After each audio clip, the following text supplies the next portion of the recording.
Hello, Amy GF Girl here. I am home and with lots of time on our hands, we're going to do some baking today.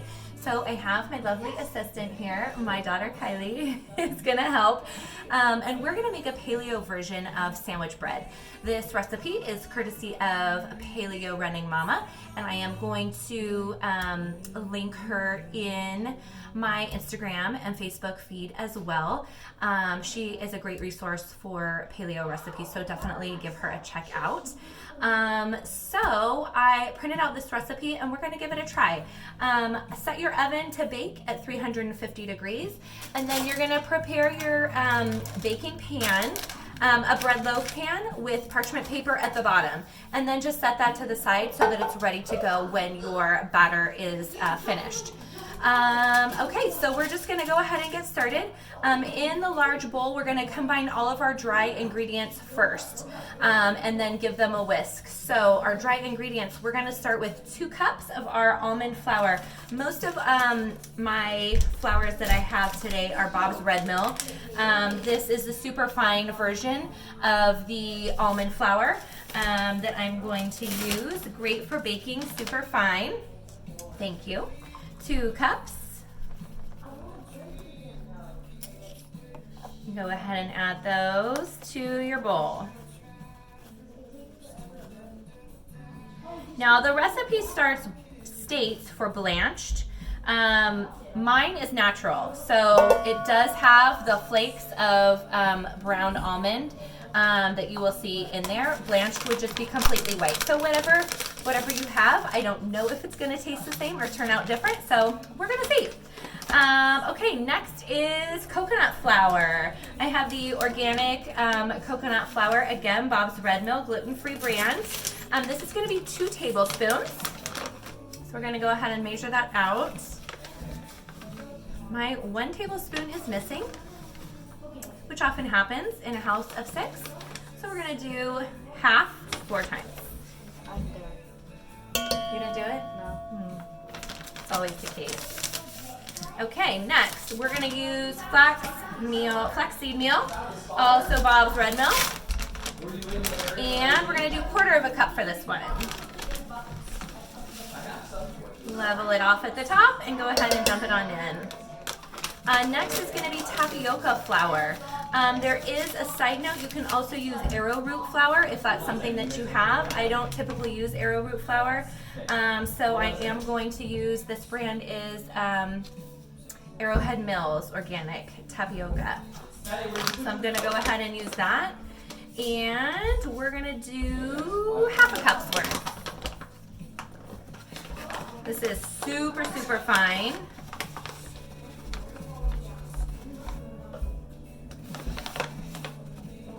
Get it leveled off and go ahead and add it on in. All right, a couple more dry ingredients. We have up next baking powder, 1.5 teaspoons. I always use this brand for baking. It is gluten-free, so you're safe with that one. It is going to be, what did I say? 1.5 teaspoons. Okay, make sure you level it off at the top.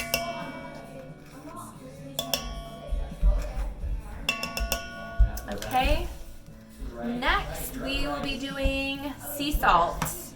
So I happen to have it in my salt grinder. I'm gonna go ahead and grind some in.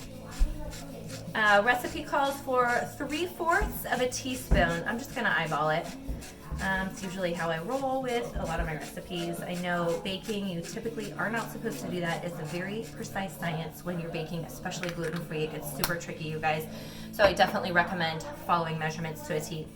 Okay, so that is it for our dry ingredients. If you want to go ahead and whisk this one, please, assistant.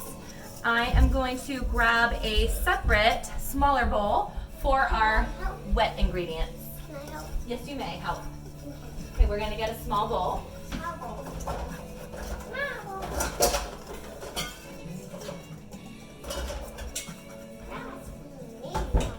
Medium. All right, are we all mixed? Yeah. Okay, perfect. We're gonna set this one to the side. Here you are. And my other trusty assistant. Say hi. Look. Say hi. Okay, in this one we are going to do eggs. We're gonna start with 3 large eggs. Gonna give it a crack. Can you count them for me? 1. We're gonna do 3 large eggs whole, and then we're gonna do 2 egg whites. 2. Yep. 3. Okay, and now just the whites. So if you have an egg separator, you can go ahead and use that. I just go ahead and crack the egg. And try not to get your shell pieces or the egg yolk inside. One more time. Get those egg whites out.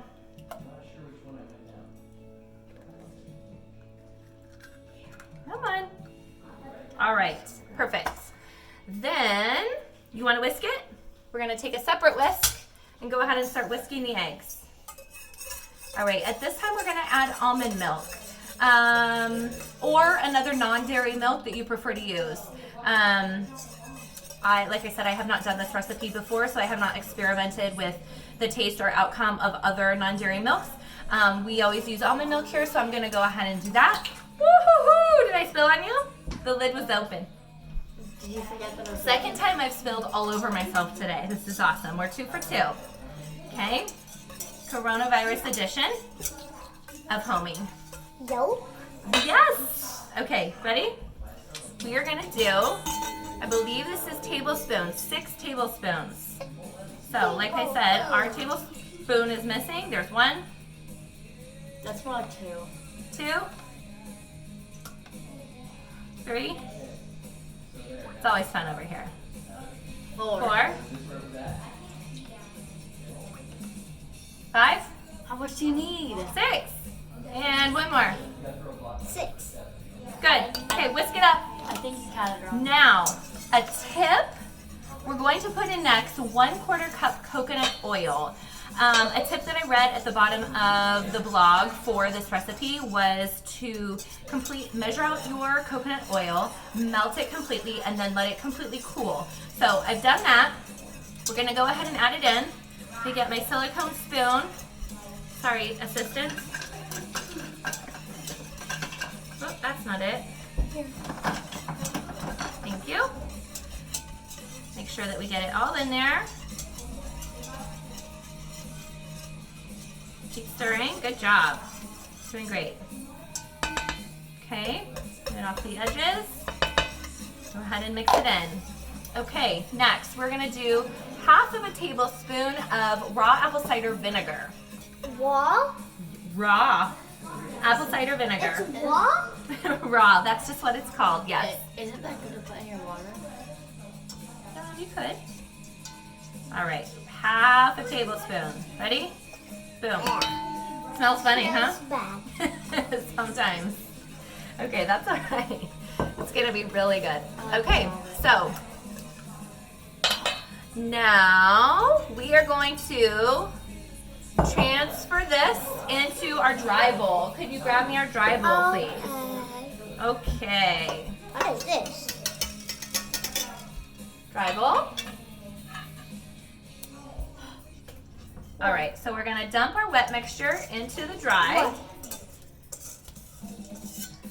Jaden, I'm gonna hand you the silicone spoon and you start mixing it together. Combine the ingredients, please. Start mixing it. Assistant? Thank you, we're mixing. Okay, now the batter is gonna be very thick.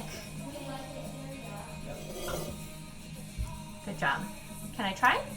Thank you. All right, let's get it going here. Like I said, let me see. It is very thick. We need to combine all of the dry ingredients in with the wet. There is still some of the coconut oil that has not combined in with the rest of it yet, so let's get that down in there. Yes. It kind of looks like my oatmeal. It looks like your oatmeal. Kind of. It's pretty thick. Yep. Okay, now We're gonna transfer all of the batter. Like I said, it should be pretty thick. We're going to go ahead and put it in the loaf pan now. And a note says to brush a little bit of the almond milk on top. So I will go ahead and try that. Your bake time for this is 60 minutes. So we're gonna bake it for a full hour and then cool on a wire rack for 30 minutes. Now, this is going to be used tonight. We are making barbecue pulled pork sandwiches. That recipe I will also have in my Instagram feed up later this evening, so stay tuned for that, please. It's a great recipe, 4 easy ingredients, and I am going to use this as my bread for the sandwich. Make sure that you get it all out of your bowl.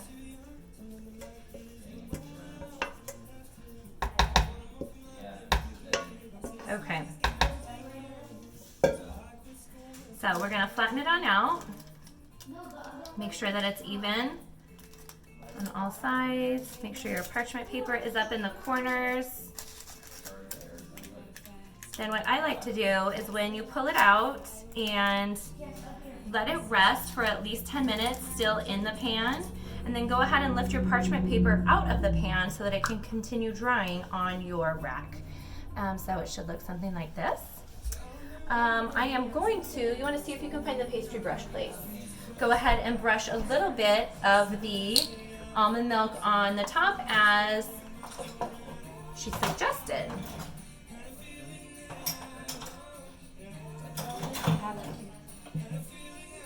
The silicone one.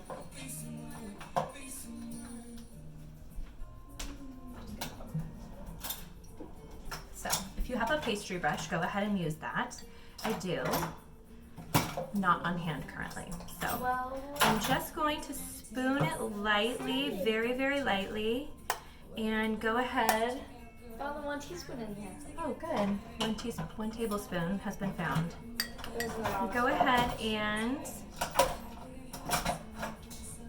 very, very, very carefully drip just a tiny bit on top. If you have a pastry brush, like I said, go ahead and please use that so that you're not pooling the almond milk on top. So this is interesting. I've never tried this before in baking a bread, so I'm curious to see how the topping comes out this way. I always love trying new things. So, okay. So, I'm going to bring the camera up this way instead of tilting it to the side. So, where are you? There you are. That is what it looks like. So I'm gonna go ahead and put it in the oven, 350 degrees for 60 minutes. And that is it. You can store this for up to 4 days after it is baked and cooled. Tightly covered, I would suggest saran wrap, and in the refrigerator. You can also freeze it. I would probably suggest in a Ziploc freezer bag in the freezer for up to probably 3 months would be great.